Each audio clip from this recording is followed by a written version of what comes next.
వెంకటాచలం మండలం పూడిపర్తిలో వందల ఎకరాల బీడు భూములను సాగులోకి తెచ్చేందుకు సన్నాహాలు.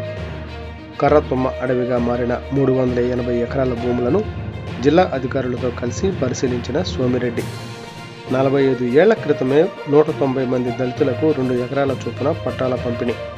దశాబ్దాలుగా బీడుగా ఉన్న వందల ఎకరాల భూమిని సాగులోకి తేవడంపై అధికారులతో సమీక్ష. విశ్వసముద్ర, క్రిప్కో, ఇథనాల్ ప్లాంట్లకు అవసరమైన మొక్కజొన్న సాగును ప్రోత్సహించేలా సమాలోచనలు. 34 ఎకరాల గిరిజనుల భూములను సర్వే జరిపి సబ్ డివిజన్ చేయడంతో పాటు నీటిపారుదల వసతి కల్పించాలని అధికారులకు సూచన. దళితులతో పాటు గిరిజనుల భూములను సాగులోకి తెచ్చే బాధ్యత తనదని ప్రకటించిన సోమిరెడ్డి.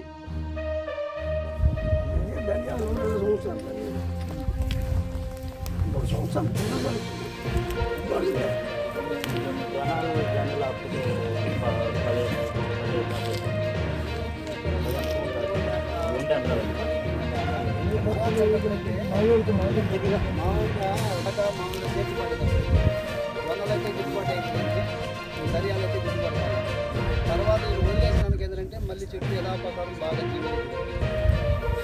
వాళ్ళు చూసుకునే జాగ్రత్త చేసుకుంటారు.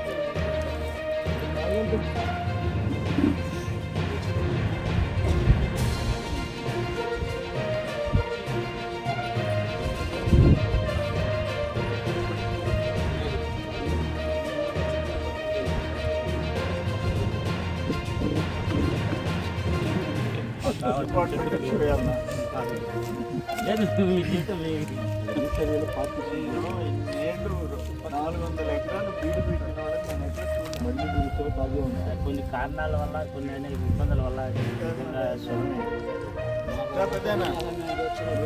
ఆగిపోండి సార్.